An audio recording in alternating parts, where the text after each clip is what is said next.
Hello everybody and welcome. In this video I will show you how to manage Siri on your headphones Huawei FreeBuds 6i. You have to start by open Huawei application, now scroll down and click on gestures. Now I wanna change it for a left but if you wanna do it for the right one, you just click on the right one. So I click on the left one and I choose Wake Voice Assistance. Now I put it left earbud in my ear and I click double tap.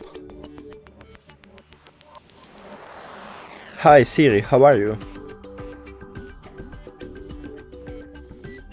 And that's it. Thank you for watching this video. If you found it helpful, please consider subscribing to the channel and leave the like on the video. It's really important to us. See you later.